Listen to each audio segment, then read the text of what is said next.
everyone. I'm back with another one of my buns. This is Gray. He's a giant Flemish, and yes, I'm just playing on Year of the Rabbit. I've got my bunny shirt on as well, but he's sort of into the shirt. We love pets here. I'm just here to say hello. Ask questions if you like. Today I'm also going to be talking about gem cutting.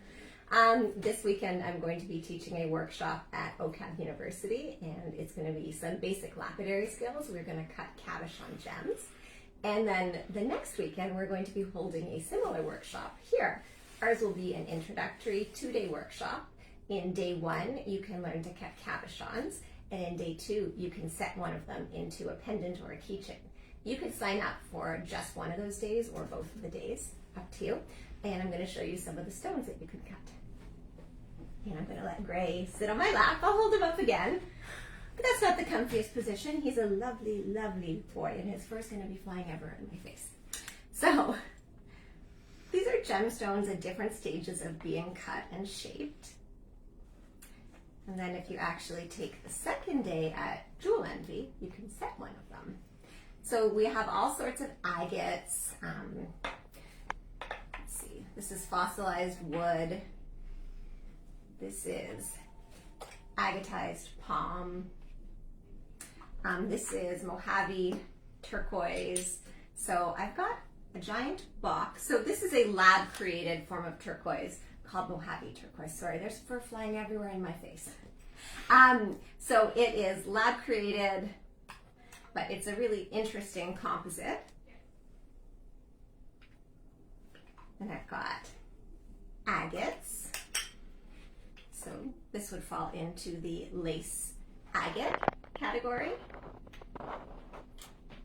We've got,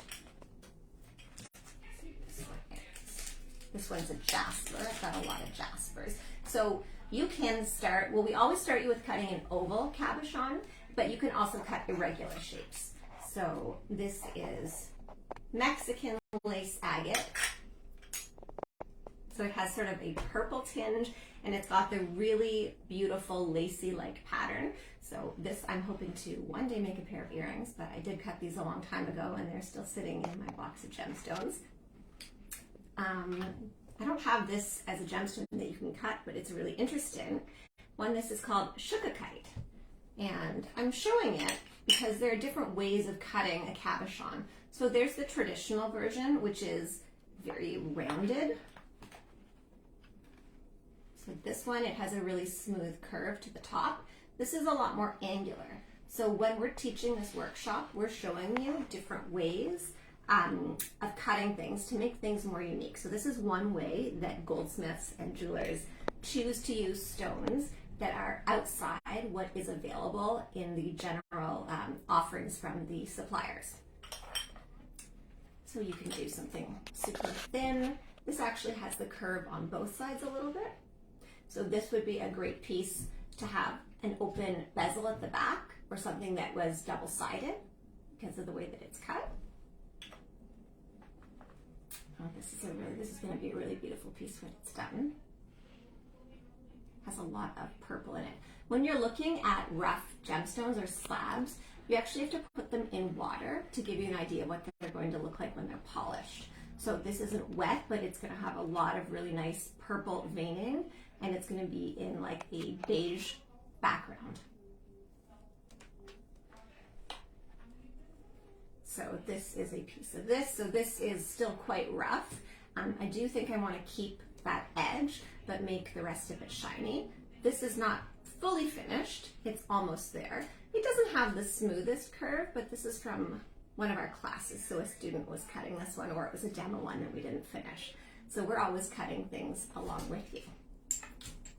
And I'm finding bunny fur. This is also a piece of turquoise, so this is just a rough cut. So we give you slabs. Don't get into any mischief over there, please. Mr. Gray? Yep, I'm covered in your fur. So we give you the stones in slabs, and then we use a diamond saw to cut out the rough shapes. And then we go through the series of grits to grind and polish them. So I am bringing all of my equipment from the basement when I go to OCAD, but it gets set up quite nicely at Jewel Envy, where it lives the rest of the time. Are there questions about gem cutting? Are there questions? questions about this giant Flemish? Not at the moment. He's the most loving bunny I have out of all three. He loves the cuddles the most. He's completely free roam, doesn't live in a cage.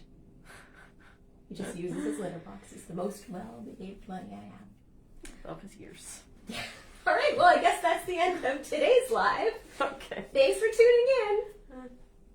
Join our class on Saturday, a week Saturday at Jewel Envy.